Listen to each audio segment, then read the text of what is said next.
Plusieurs fois médaillé olympique avec de nombreux titres mondiaux à son actif, Hubert Bourdy est reconnu par ses pairs comme l'un des cavaliers les plus adroits et les plus intuitifs de l'histoire du saut d'obstacle.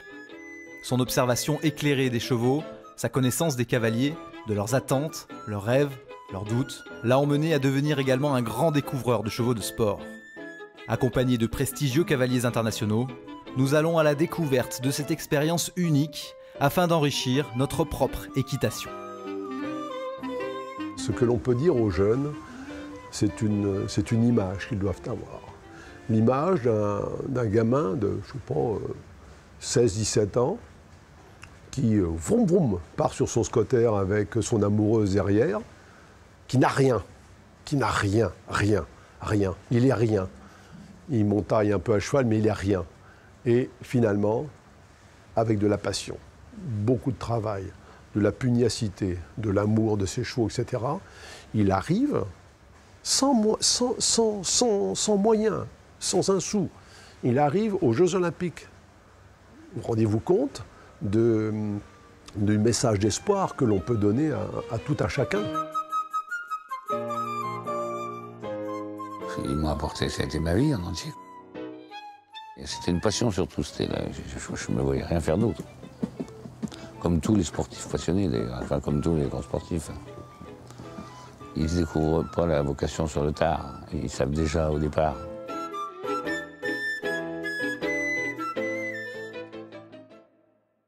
Alors, mon père a été entièrement contre. Tout le début, on peut dire qu'il m'a quasiment pas aidé. Même pas du tout. Jusqu'à temps que j'ai une certaine notoriété. Je pense qu'aussi ça m'a formé, parce que si on est trop aidé, à mon avis, on n'arrive pas. Il faut vraiment gravir les échelons, à la force du poignet, à la sueur de son front, j'appelle ça. C'est une seule façon que ça soit durable, qu'il y ait une tradition qui s'ancre dans toi C'est-à-dire que je suis passé par tous les échelons, je connais tout ce métier. Depuis le début, faire les box, balayer la cour, jusqu'à monter aux Jeux Olympiques.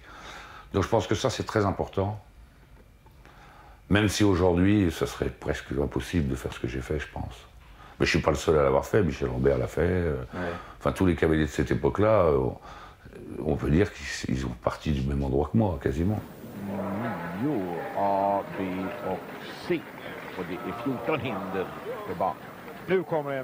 Pour faire un cahier olympique, il faut 10, 20 ou 30 ans. Lui, en quelques années, a gravi les échelons et est arrivé réserviste à ces Jeux Olympiques de Los Angeles. Puis derrière, là encore une preuve de sa compréhension du cheval et d'une technique assez naturelle de par des dispositions physiques, mais surtout intellectuelles considérables. Nous avons réussi à lui faire confier un cheval du ministère de la Jeunesse et des Sports en janvier 1987. Et en septembre-octobre 88, il se retrouvait dans l'équipe de France pour les Jeux Olympiques de Séoul et obtint avec cette équipe, Frédéric Cottier-Flambeau, Michel Robert Lafayette, le célèbre couple Japlou-Pierre Durand et lui-même Morga, la médaille de bronze par équipe aux Jeux Olympiques. Une médaille de bronze par équipe, c'est quelque chose dans la vie d'un cavalier ou d'une cavalière.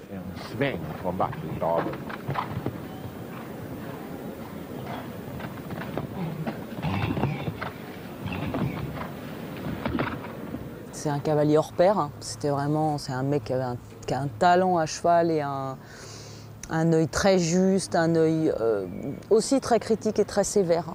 Je dirais extrêmement complet. Il a toujours réussi à avoir des chevaux et des très bons chevaux pour le haut niveau, à être là en permanence et malgré tout à continuer de les vendre et d'en façonner un autre. Tout le monde a un jour acheté un cheval à Hubert Bourdy, donc c'est quelqu'un, c'est à cause de grâce à ce contact qu'il a aussi pu avoir une très belle carrière de marchand. Et tout compte fait, c'est quelqu'un de discret parce qu'il n'a jamais fait de grandes vagues et juste avancer, que ce soit cavalier ou marchand, avancer, faire les choses le plus naturellement possible. Et ça, c'est vraiment lui, un homme discret mais fonceur. J'ai été malin et j'ai été obligé, c'est-à-dire que j'ai toujours eu peu de propriétaires, on va dire, parce que ça n'a jamais été trop ma façon de voir, j'ai voulu toujours être libre. Donc, des gros investissements personnels ou à moitié avec des... Et à un moment, pour garder la trésorerie, ben, il faut bien les vendre avant qu'ils soient finis ou qu'ils soient hors fête. Et moi, il y a toujours eu ce côté commercial. Il enlève peut-être un peu la beauté de l'amour. En fait, ça n'a rien à voir. Moi, j'ai toujours été obligé de les vendre parce que la trésorerie n'est pas extensible. C'est-à-dire que... Ça veut pas dire que tu les aimais pas, oui. Ça ne veut pas dire que je les aimais pas. J'ai quelques chevaux en retraite encore, que j'ai jamais vendus. Ils sont en pension, je paye des pensions tous les mois. Depuis, il y a un cheval qui s'appelait Kerjak, que j'avais acheté au Maroc, qui a eu une carrière très fantasque parce qu'il était très compliqué. J'ai dû faire un championnat de France avec lui, j'ai dû gagner une épreuve à Bordeaux, mais enfin, il n'était pas fiable, il sautait mal les bidets. J'avais été faire un stage au Maroc et j'avais été tombé amoureux de ce cheval dont tout le monde parlait. Mais il était beaucoup moins simple que prévu. Et il a gagné, j'ai gagné un gros Grand Prix RRS à l'époque avec lui. Et ce cheval était tellement spécial que je l'ai jamais vendu. Il a eu beaucoup d'ennuis de santé. Et il doit avoir 29 ans peut-être maintenant. Et il est en pension à côté d'ici, à une dizaine de kilomètres au pré.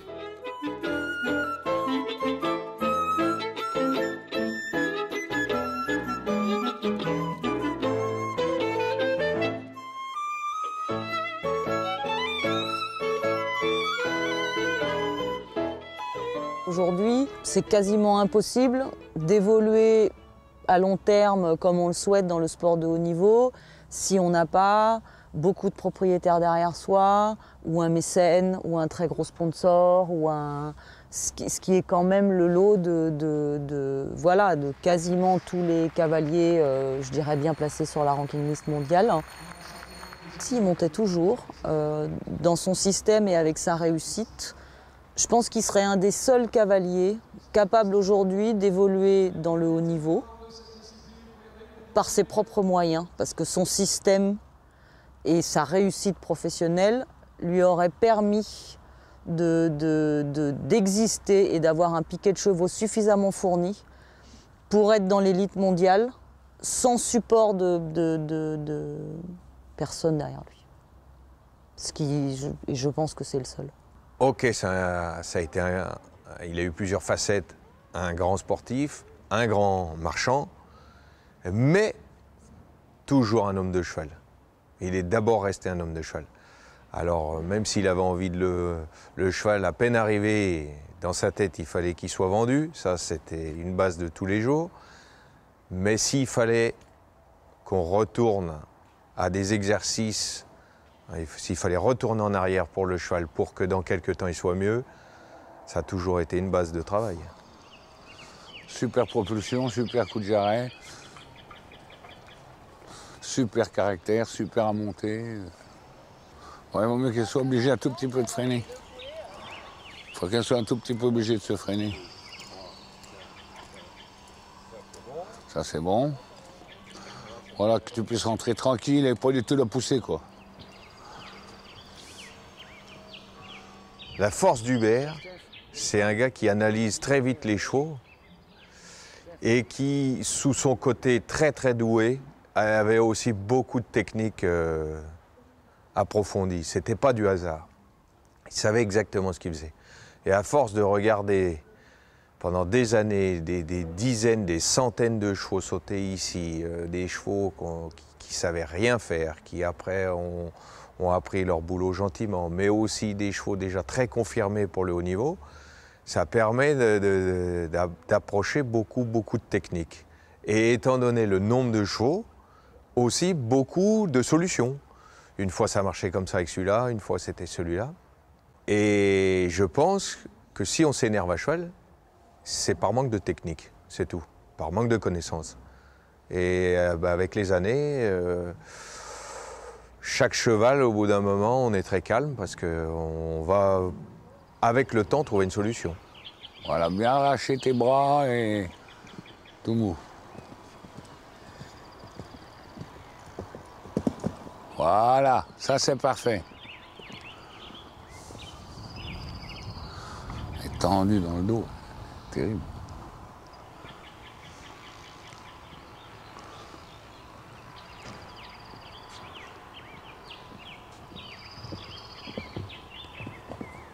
Voilà, assieds-la un peu, assieds-la un peu. Voilà, tu vois qu'elle continue pas comme une malade là. Pour aller bien, il faut qu'il se sente bien. S'il n'est pas bien avec un cavalier sur le dos, c'est rare que les résultats soient bons.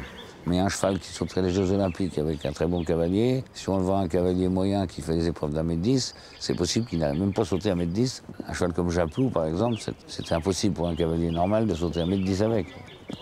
Voilà, pas de jambes, pas de jambes. Voilà, extra ça.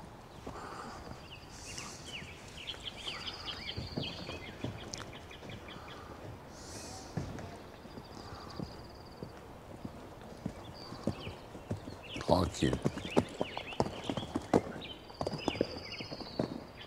Parfait. Hubert, il n'a jamais monté dans la force, tout a été dans la décontraction, le feeling. Tout devait toujours bien se passer. Quand il faisait du haut niveau, tout se passait toujours bien. Il n'y avait pas, les entraînements se passaient bien parce qu'on doit être proche du cheval et être à l'écoute de ce cheval. Et c'est vrai que nous, tous les jours, on sait, tiens, aujourd'hui, mon cheval, il est quand même pas très en forme. Écoute-le parce que là, il n'est pas très en forme. Et ça, c'est bien de le voir parce qu'il y en a beaucoup qui ne le voient pas et qui ne s'y intéressent pas et on n'avance pas. Et c'est vrai que lui a beaucoup inculqué ça, hein, ça c'est sûr. Je pense qu'il faut encore amener cette âme d'homme de cheval, de ressentir ce qui se passe, d'essayer d'amener des bases justes, prendre le temps de dresser les chevaux, ressentir pourquoi il est bien à ce moment-là, pourquoi il n'est pas bien. Rien que de le regarder dans le box, on le regarde dans le box. Moi, j'ai vu tellement de fois Hubert regarder un cheval et régler le problème tout seul, sans parler de... Et après, on parlait avec le maréchal, avec le vétérinaire, mais le problème était déjà repéré, tout simplement par la connaissance. Et c'est ce qui est le plus difficile aujourd'hui, c'est que la connaissance, les gens arrivent, c'est une connaissance dans les magazines et sur Internet et pas dans les écuries. Voilà. Et toutes ces heures dans les écuries, il faut y passer, hein. Voilà, c'est tout. Hein. Cet échange avec l'animal est un enrichissement permanent pour soi.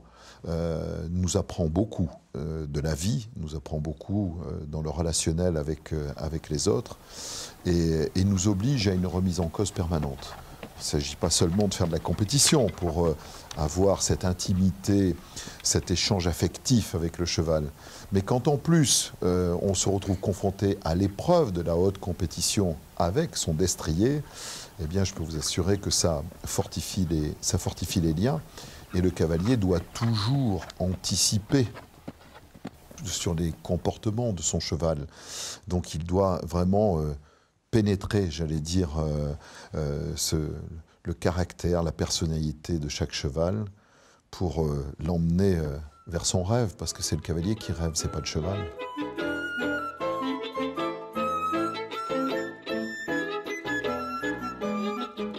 Le maître mot, c'est quand même le relâchement et la confiance. C'est-à-dire qu'on obtient beaucoup des chevaux, bien sûr par le travail, bien sûr par la rigueur, par l'exigence, mais tout ça dans le relâchement pour obtenir la confiance.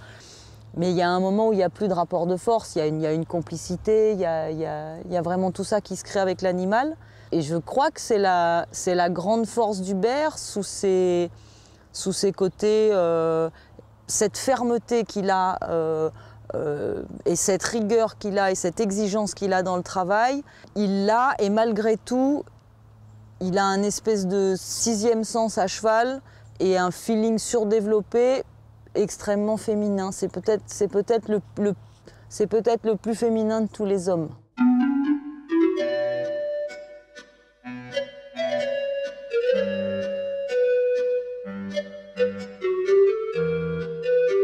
Hubert était quelqu'un, comme d'autres grands cavaliers français, qui était capable de comprendre quel était l'objectif à plus 6 mois, 1 an, 2 ans, 3 ans, et qui voyait très bien le chemin à parcourir pour atteindre cet objectif. Et ça, ce sont pas uniquement des bons, entre guillemets, cavaliers, ce sont aussi des bons dresseurs. Hubert Bourdi était un très bon cavalier, est un bon cavalier, et un bon dresseur. Donc Jérôme, on fait la même chose, c'est un peu plus gros. Rien ne change à la façon. C'est le cheval qui s'auto, c'est pas le cavalier.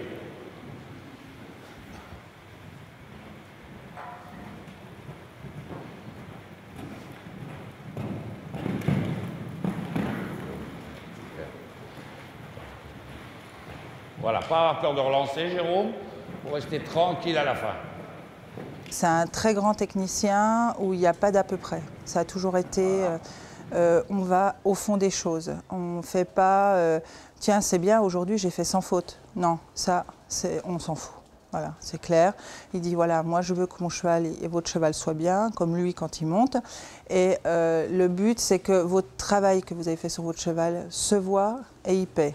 Après, les résultats viendront après. Relance. Voilà, laissez passer pour pouvoir tenir la fin. Voilà.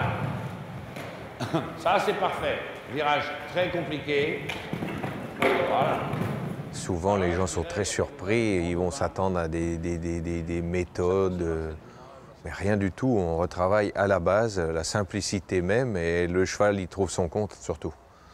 Et il faut faire cohésion avec lui, hein. C'est tout. Hein.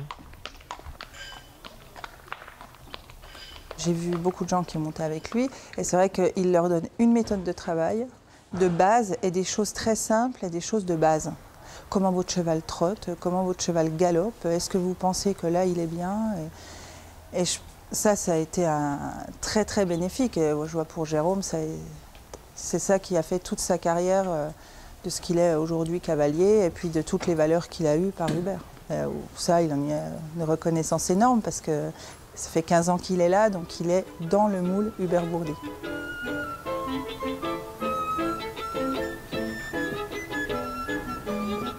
Chez Hubert, ça a été mon vrai premier travail. Il m'a techniquement beaucoup apporté dans l'équitation parce que c'est un des cavaliers les plus fins qui existent. C'est un très très grand technicien, quelqu'un qui réfléchit beaucoup. J'aime beaucoup sa faculté à revenir d'un concours, avoir vu quelque chose de nouveau et essayer de l'appliquer pendant toute une semaine. C'est-à-dire qu'il n'est pas du tout cloîtré dans un seul système. Il a monté beaucoup de chevaux différents. C'est un cavalier qui sait très bien s'adapter et qui a aussi un grand talent pour transmettre ça aux personnes autour de lui.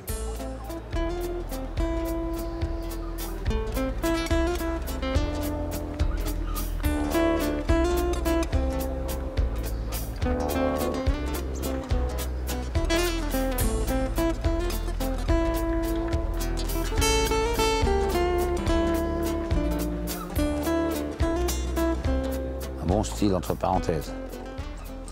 C'est indispensable dans tous les sports. Alors il y a quelques exceptions. Hein. Nous, on a Bost chez nous, qui vient d'être champion d'Europe. Tu ne peux pas montrer ça à des élèves, parce que c'est tellement atypique, ça marche, mais tu ne peux pas apprendre ça à des gens, à part la combativité. Sinon, il y a beaucoup de cavaliers qui ont vraiment un style, qui ont vraiment une position, qui ont vraiment... Ça, c'est important pour les jeunes, pour commencer, parce qu'une fois qu'ils ont pris des défauts, qui sont excentriques, c'est très dur de revenir en arrière. Tous les cavaliers qui ont été autour de lui se sont toujours remis en question parce qu'ils n'ont pas eu le choix. On lui a dit c'est comme ça, non tu n'es pas bon, voilà. Et ça a beaucoup de... C'est très bien parce que c'est une magnifique école. Par contre ça fait aussi très mal des fois et on l'accepte parce qu'il a raison. On s'est bien rendu compte qu'au bout d'un moment il avait toujours raison finalement.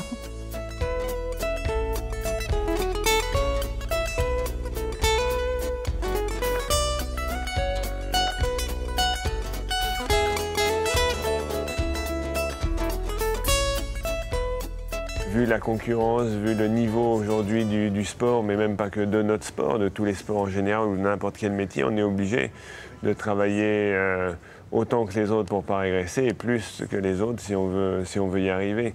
Le talent maintenant fait, ok il en faut, mais le talent, on va plus parler de feeling maintenant et le ressenti. De toute façon, on l'attrape si on est passionné, qu'on est un peu à l'écoute et ouvert d'esprit. Le feeling, on l'attrape de toute façon. Mais après des heures et des heures de pratique, et quoi qu'il arrive, il faut de la pratique maintenant. Allez, bienvenue donc Eugénie Angot avec Holstein. Et puis c'est là où le feeling intervient, parce qu'il y a des choses qui ont besoin de beaucoup de travail pour enregistrer, qui ne sont pas des... Et puis il y en a d'autres, il vaut mieux les garder frais, et l'instinct est là, il faut surtout qu'ils restent frais, contents de sauter, etc., qui ont beaucoup moins besoin de répétition. Puis il y en a d'autres qui ont besoin de beaucoup plus de répétition.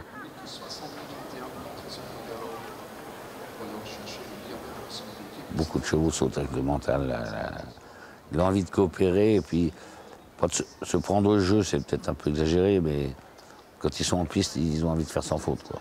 Il y en a d'autres, je ne veux pas dire qu'ils s'en foutent, mais ils n'ont pas la même envie, quoi. Une faute près, c'est tellement léger, ils se font pas mal, qu'il y en a, ils font pas l'effort, ou il y a un piège dans le parcours où tout le monde tombe, ils tombent dedans. Là, il faut un cheval un peu supérieur pour arriver à surmonter le problème. Il faut un cheval qui... Bah, tu es à 3 foulées de l'obstacle, tu sais qu'il a déjà, dans sa tête, il est déjà de l'autre côté sans faute. Parce que rien ne t'est arrivé.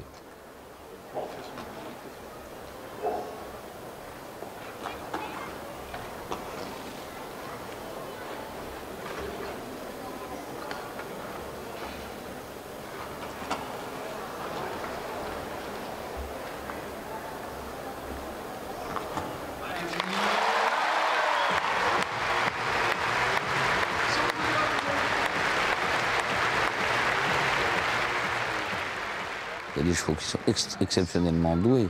Il y a des chevaux dont, pour eux, les obstacles, c'est le feu. C'est-à-dire qu'ils ne supportent pas de toucher. Puis il y en a d'autres qui s'en foutent un peu. C'est ce qu'on appelle les chevaux respectueux et les chevaux pas respectueux. Alors un cheval qui est extrêmement respectueux, comme était Chaplou, ou des chevaux comme Flambeau, qui étaient des cracks de l'époque, ça s'approche au talent de Beethoven, de Mozart, etc. C'est les chevaux, c'est en eux. Ça ne veut pas dire qu'ils sont simples, parce que plus ils sont respectueux, plus ils ont peur des obstacles, peur entre parenthèses. Plus ils ont peur de toucher, donc plus ils ont besoin de cavaliers précis, dans lesquels ils ont confiance pour se lancer sur les obstacles sur lesquels on les lance. Il faut qu'ils aient absolument confiance dans le cavalier. Sinon, bah, ça finit vite mal, ils perdent confiance, ils veulent s'arrêter, ou ils ont peur. Donc c'est ça qui fait le talent du cavalier, c'est d'arriver à utiliser des chevaux qui sont extrêmement pointus. Et ils ont besoin de chevaux pointus.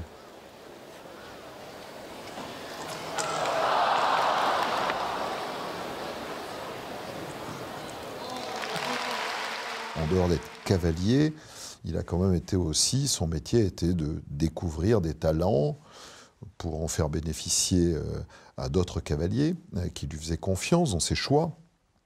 Donc il a une grande faculté d'analyse. C'est dans ce sens-là que je disais qu'il était d'une intelligence très fine, Hubert. D'abord, il observe avec beaucoup d'acuité les êtres comme les chevaux. Il sait interpréter les comportements et il sait donc, j'allais dire, évaluer les potentiels. Donc ça, les chevaux, effectivement, il a toujours su les évaluer. Je dirais que non seulement il a su cerner les potentiels, mais il a su surtout les transcender, ces potentiels des chevaux, hein, par son travail, par la méthode qui était la sienne, cavalier très, je l'ai dit, très méthodique, pas du tout uniquement servi par la spontanéité de son talent. Non, il a su travailler son talent, ce qui l'a amené au plus haut niveau pendant de nombreuses années.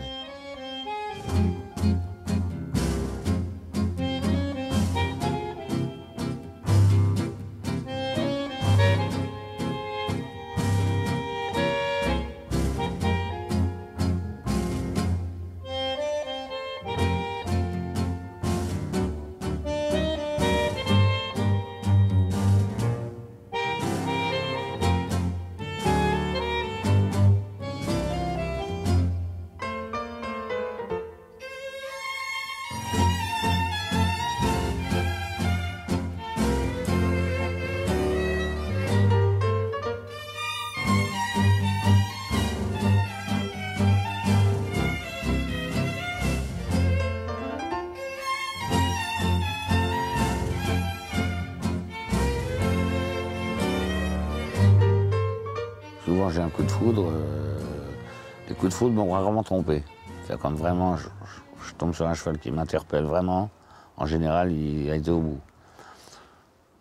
Et tous ceux que j'aimais, j'ai acheté un peu à contre-cœur parce que je trouvais toutes les excuses et tout. Tous les défauts qu'il avait quand je l'ai acheté, il les a gardés toute sa vie.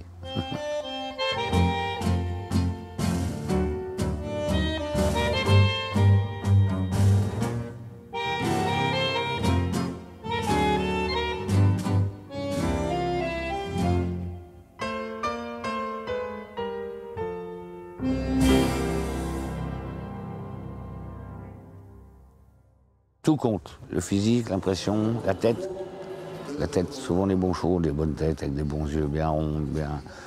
Un cheval qui a une sale gueule avec des yeux tout rapprochés. T'en as déjà moins envie. Et puis tu t'aperçois que 99% des chevaux qui sont des champions, ils n'ont pas cette tête-là. Donc, ce qui est important, c'est qu'ils arrivent à répéter toujours le même saut. Il n'y a rien de pire qu'un cheval qui est régulier dans sa façon de sauter. Mais le cheval qui saute toujours mal, dans un mauvais style, ce qu'on appelle un mauvais style, mais toujours le même style. Il y en a eu beaucoup. Il y a eu des grands champions qui sautaient mal, mais qui sautaient toujours pareil mal. Et toujours avec la même volonté de ne pas toucher. Ceux-là, ils ont gagné. Et puis t'en as qui ne sont pas du tout spectaculaires, qui paraissent un peu antidoués. Moi, j'ai eu un cheval qui s'appelait Morga, avec lequel j'ai fait j'ai fait les championnats du monde à Stockholm, les Jeux de Séoul, qui avait un physique d'avorton, on va dire. Petite chose, qui trottait mal, pas de force, qui faisait tout sur le mental, un courage énorme. Il avait juste les moyens pour sauter ce qu'il devait sauter, mais il le faisait courageusement du mieux qu'il pouvait. Ça, c'est très dur à déceler quand ils sont jeunes, parce que tu vois tout de suite que les défauts, il n'a pas de force, il n'aura jamais sauté des obstacles pareils. Celui-là, tu peux passer à côté. Moi, j'ai eu la chance qu'on me le confie, c'était déjà bien avancé. Donc, mais à 3 ans, je pense que j'aurais pas donné cher de cet animal. Et c'est quand même un cheval olympique. Il avait aussi une particularité qu'ont peu de marchands, c'est que lui était marchand et montait à très haut niveau. C'est assez rare. Il y a Yann Tops qui a fait ça, mais il y a peu de gens qui ont fait ça. Alors c'est sûr que cette approche de la compétition, ça l'a aidé aussi à avoir beaucoup de chevaux, à mieux comprendre les chevaux qu'il fallait pour ce sport-là. Et voilà. Mais ça a été c'est un marchand hors pair. Je pense qu'Hubert, si vous avez fait le compte avec lui, du nombre de chevaux qui ont été en Grand Prix, 4, 5 étoiles ou CSIO, si vous vous amusez à le faire, sur 20 ans, c'est juste super impressionnant. En 20 ans de carrière, j'ai acheté quasi exclusivement tous mes chevaux, ou directement à Hubert, ou par son intermédiaire. Et bon, c'est vrai que ça a été une collaboration assez aboutie et assez réussie, puisque il m'a permis d'accéder au haut niveau. On a acquis un cheval comme Easy Boy avec qui j'ai gagné le Grand Prix de Paris en 97.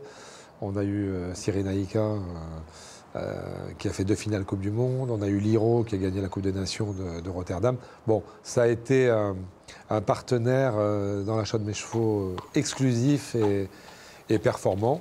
Et c'est un type qui était un découvreur de talent. D'abord, c'est un type qui travaillait beaucoup. Enfin, il n'arrêtait pas, donc ça commence par là. Hein. Qui voyait des tas de choses, qui reculait jamais devant l'effort. Et je me souviens, je me souviens d'avoir fait des tournées avec lui, mais épiques, de 2-3 jours, pour moi comme pour lui, où on faisait des marathons pendant 3 jours. Mais c'était incroyable. On voyait 25 chevaux en 3 jours.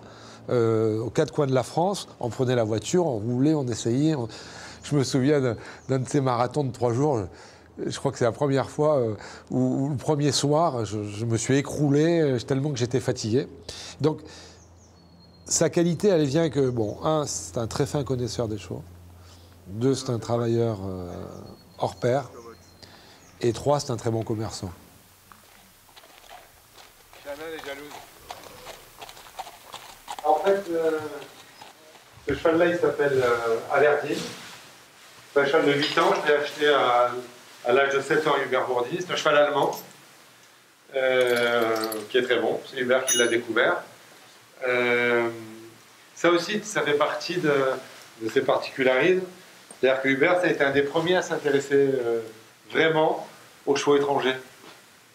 Et maintenant, c'est extrêmement courant, parce qu'il y en a plein. Mais il y a 20-30 ans de cela, on était franco-français et on avait du mal à sortir de nos frontières.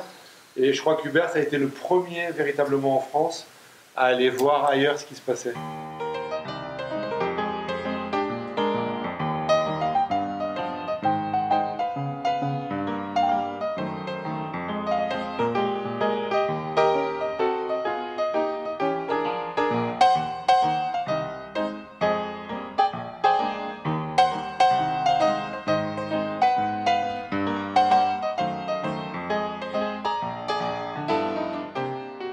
J'ai même acheté plusieurs chevaux à Hubert, dont le cheval avec lequel j'ai participé aux Jeux panaméricains 2007, aux Jeux olympiques, Rufus, a été acheté chez lui. Et moi, j'avais la main, je me suis cassé la main au concours de Genève.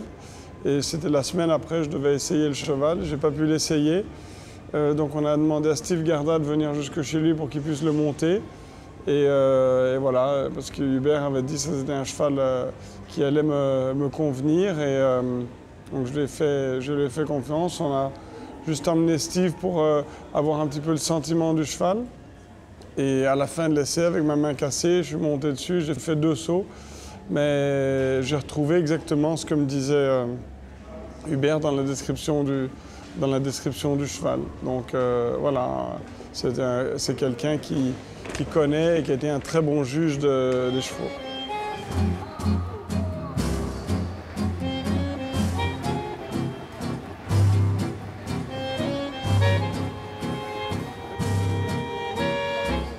Cette notion de couple et cette alchimie de couple, etc., c'est vrai qu'elle existe. Parfois, on la surdimensionne, mais elle existe. Et elle existe tant au niveau amateur que aux meilleurs cavaliers mondiaux. Voilà. Alors après, il y a des espèces de centaures qui sont capables de tout monter. D'abord, ils sont très rares. Et indépendamment d'être capables de tout monter, c'est exploiter le maximum d'un cheval. Et il y a ce côté affinité et alchimie avec le cheval. Donc c'est vrai qu'un marchand, et en tout cas Hubert, avait aussi cette connaissance profonde des cavaliers. Et il avait toujours en tête, quand il achetait un cheval, d'ailleurs, dire tiens, celui-là, il va aller pour cette personne. Et voilà, et il essayait de faire de matcher les choses comme ça, et avec une grande réussite.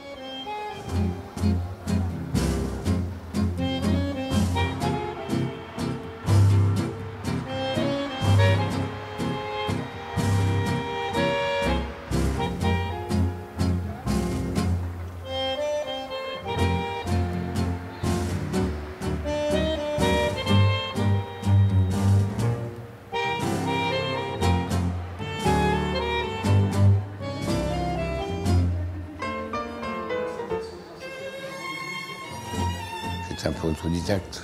J'ai jamais eu vraiment de gars qui m'ont suivi. J'ai regardé, j'ai imité, ça s'est fait tout seul, quoi. Je m'inspirais de cavaliers que j'aimais bien. Je pouvais passer des heures à regarder Henning au paddock, regarder comment il descendait, comment il montait le matin.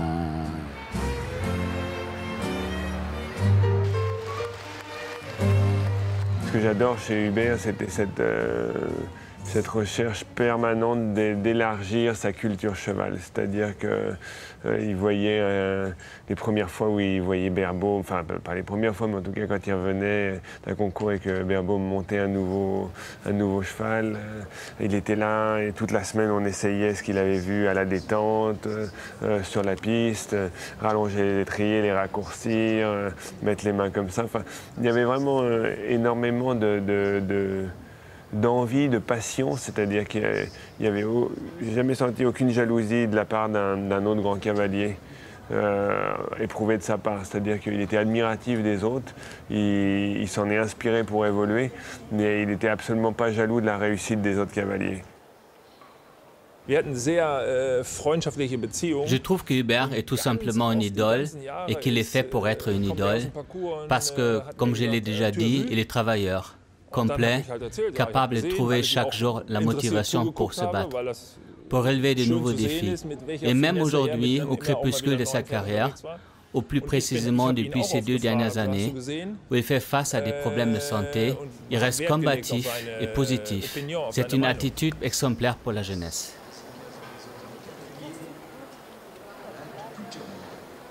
Les contacts que j'ai en ce moment avec lui, c'est que des coups de téléphone comme ça, où il regarde les parcours et me dit « Ah tiens, c'est bien, tu as fait ça avec ce cheval-là, ça change, j'ai vu ça ou ça, tu pourrais peut-être faire différemment. » Enfin, on échange encore beaucoup et il est très attentif aux moindres détails.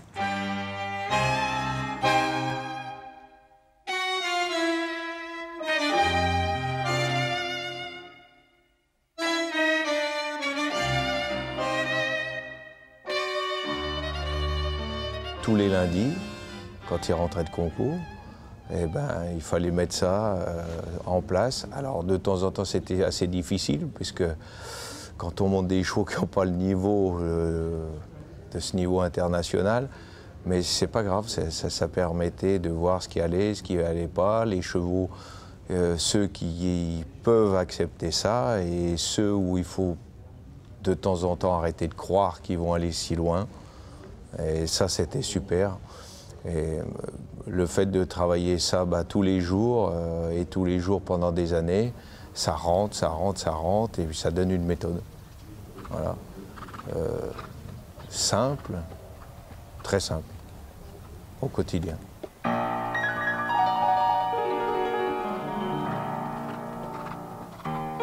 La simplicité est sans doute l'une des choses les plus difficiles à atteindre. Hubert nous encourage à la persévérance pour aller à la rencontre de notre cheval, pour comprendre sa mobilité, ressentir son énergie, trouver la cadence qui lui convient, écouter ses fragilités, ses forces, tout en gardant d'abord sur nous-mêmes une grande rigueur d'attitude. Il nous faut travailler notre position, notre équilibre, notre souplesse, maîtriser nos humeurs, nos inquiétudes et toujours garder notre calme. Ne rien laisser au hasard pour donner à notre cheval un vrai espace de liberté, d'expression et surtout de confiance.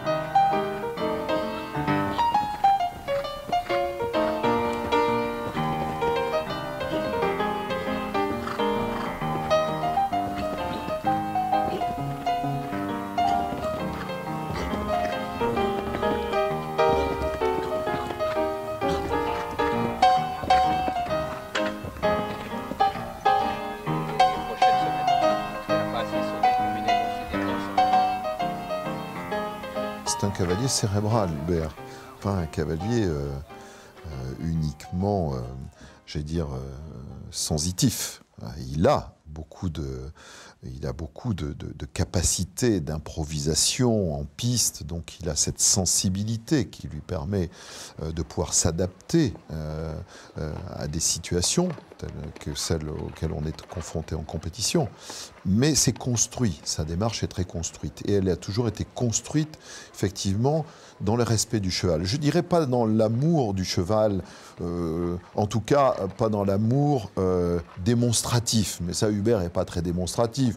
Je l'ai rarement vu faire des câlins à un cheval, je l'ai rarement vu parler à un cheval, comme ça peut m'arriver à moi de faire.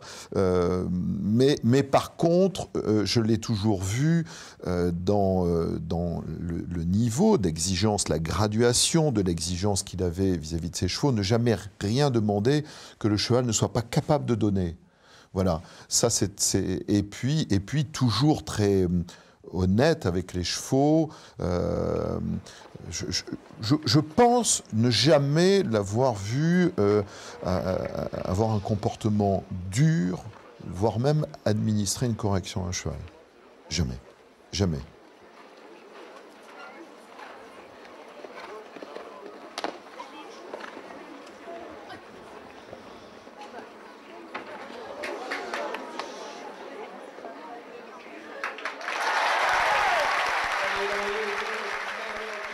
Ce qui est sûr, c'est qu'on ne pourrait pas faire ce sport et ce métier avec autant d'envie, autant de passion et autant de recherche s'il n'y avait pas l'échange avec le cheval en lui-même. C'est-à-dire que le sport, c'est une chose, le commerce, tout l'aspect un peu entre guillemets corrompu qui existe dans tout ce qu'on fait, comme dans n'importe quel sport, comme dans n'importe quel commerce. Il reste le dimanche soir, quand vous avez gagné ou quand vous avez raté, il reste une chose, c'est votre cheval, vous, de temps en temps, aux écuries, avec les personnes les plus proches qui s'en occupent, que ce soit votre groom, votre entraîneur et tout ça.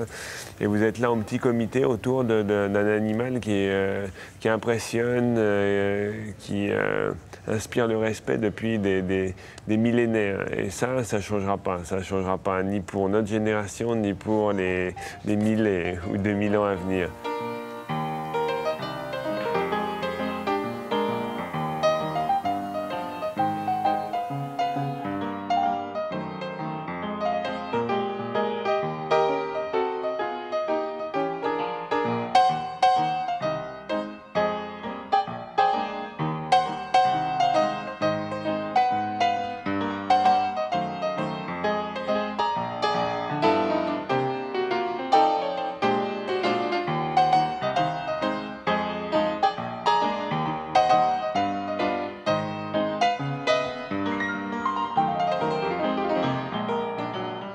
quand on est dans le sport de haut niveau, on voyage dans le monde entier, mais nous on voyage avec nos chevaux dans nos valises en quelque sorte. Et Hubert Bourdi était un équipier formidable. Il est toujours très apprécié des cavalières françaises parce que quand on est en équipe, on passe 8 jours, 15 jours ensemble et c'est quelqu'un qui a, de par son intelligence, un humour brillant. Mais un humour qui justement permet d'enlever de la pression dans les équipes. Et Hubert était le cavalier français qui, dans les dernières décennies, a toujours su apporter par ses blagues, ses plaisanteries, sa finesse dans tout cela, énormément de relaxation dans l'équipe de France et de fait, à lui aussi, comme d'autres, sous une autre forme, contribuer aux résultats des équipes de France dans cette période.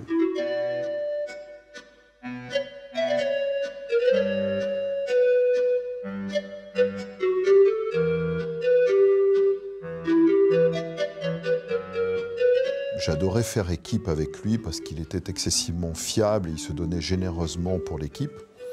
Et surtout, j'aimais participer aux plus grandes compétitions avec lui, et Dieu sait s'il y en a eu, parce qu'il savait parfaitement bien gérer les situations à fort enjeu.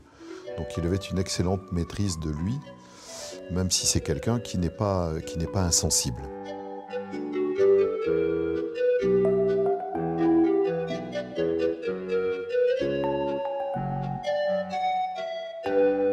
C'est très agréable d'avoir à ses côtés, dans le cercle très fermé d'une équipe de France de jumping, des cavaliers, de la personnalité d'Hubert, enthousiaste, très positif toujours,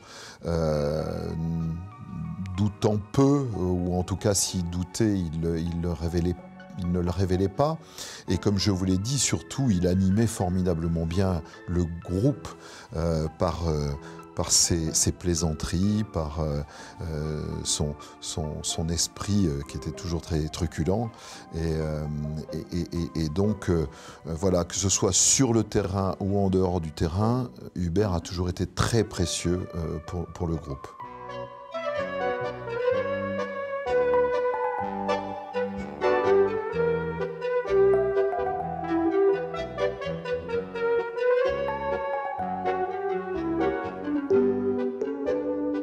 Moi, gamine, quand je suis arrivée à Tatillon, pas dans le haut niveau, mais déjà dans un bon niveau national, il faisait déjà évidemment partie des stars de l'époque et des grands cavaliers de l'époque. Donc c'est quelqu'un que je connais depuis très longtemps et que j'ai par la suite eu la chance de côtoyer dans des très grandes compétitions où on s'est retrouvés, que ce soit par exemple la finale de la Coupe du Monde à Milan, où on était quand même 5 cavaliers français, et c'est une épreuve individuelle, il n'y a pas de Coupe des Nations.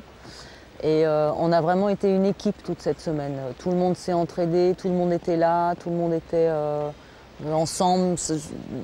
Chaque sortie de piste de l'un allait donner des conseils aux suivants, etc. Donc c'était assez sympa. Et puis l'ami à côté de ça est quelqu'un de tellement brillant, avec tellement de répartie, tellement drôle, enfin, on a des millions de souvenirs formidables. Voilà, avec Hubert, je sais que c'était vraiment un rayon de soleil. C'était un bonheur de d'avoir la chance d'être avec lui au concours, et pour le cavalier, et pour les bons moments qu'on allait passer après, où on savait que de toute façon, on allait rigoler, et puis qu'il ait gagné ou perdu, il restait le même, c'est-à-dire qu'il était drôle, il était... Enfin voilà, moi je me souviens d'une Coupe des Nations où il lui est arrivé de me faire un mauvais parcours. Bon, vous avez la conférence de presse, et il arrivait à tourner son truc en dérision, mais même tous les journalistes étaient écroulés. Enfin, c'était vraiment drôle, et c'est ce qui le rend aussi touchant, aussi attachant, aussi... Voilà, c'est un personnage extrêmement attendrissant, extrêmement complet et complexe.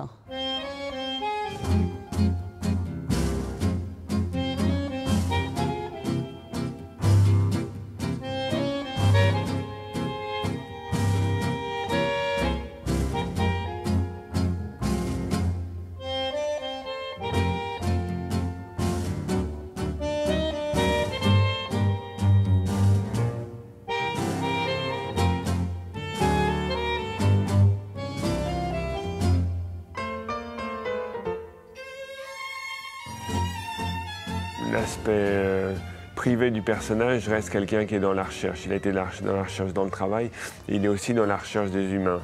On pense qu'il est tout le temps en spectacle et qu'il ne montre que de sa personne, mais il est très à l'écoute des autres, il regarde énormément, aussi dans le privé, il adore profiter d'un bon film, d'une belle musique, des nouvelles choses, et vraiment ça, il s'en imprègne. Aujourd'hui, avec les difficultés qu'il traverse au niveau de la santé et tout ça, on voit quand même un garçon qui reste heureux. Quand je l'ai au téléphone, il est gai, il est motivé, il parle de demain, d'après-demain, de l'année prochaine, dans 10 ans. Ça, c'est extraordinaire. C'est vraiment la joie de vivre à l'état pur. Nous avons entretenu une relation très amicale et très souvent, durant toutes ces années, une fois son parcours terminé, il m'a dit « Tu as vu ?» Et je lui ai dit alors qu'effectivement j'avais regardé parce que je l'ai toujours observé avec intérêt. Parce que c'est toujours agréable de voir avec quelle finesse il montait un nouveau cheval. Et de mon côté, je lui ai souvent demandé aussi s'il m'avait vu. J'attachais de l'importance à son opinion, son avis.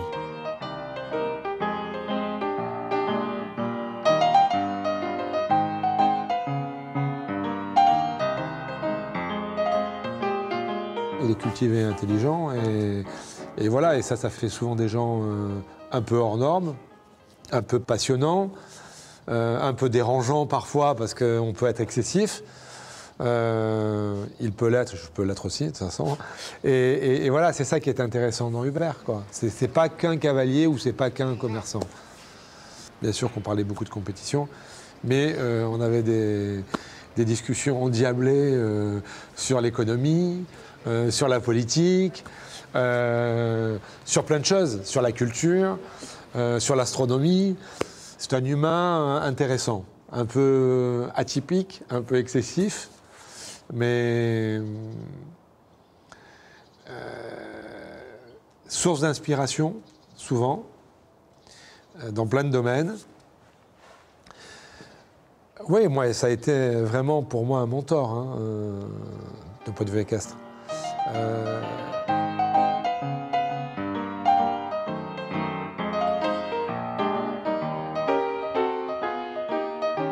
Sa vie et sa réussite a été faite et construite sur le long terme, pas un coup d'éclat, que ce soit dans le commerce ou dans les résultats sportifs. On ne retiendra pas un titre, peut-être lui, sentimentalement parlant, forcément, mais en tout cas, sur le palmarès, vous ne voyez pas une seule année, un point, une médaille. Il y a eu de nombreuses médailles, il y a eu de nombreux grands prix gagnés tout au long de sa carrière, et je pense que ce qui lui tient à cœur, c'est vraiment d'exister dans le long terme, de laisser une trace, mais quelque chose de continu et de constant. Enfin, en étant chez lui, je me suis vraiment imprégné de ça et pour m'en inspirer après et encore aujourd'hui dans l'idée que je fais de ma carrière sportive.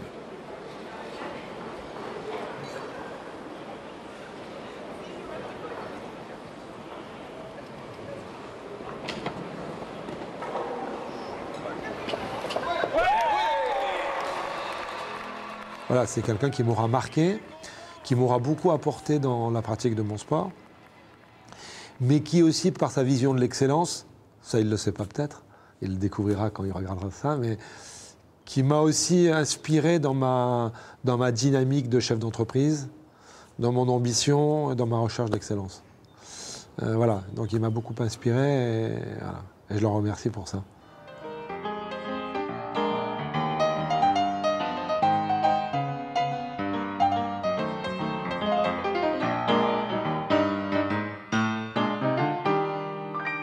Surtout, il m'a donné ma chance. Voilà. Et ça tous les jours, j'arrive ici dans la cour et même si aujourd'hui, ça fait 15 ans que je suis là et que je travaille pour moi, j'arrive, je suis un esprit d'un petit garçon et j'ai envie qu'il m'explique encore quelque chose.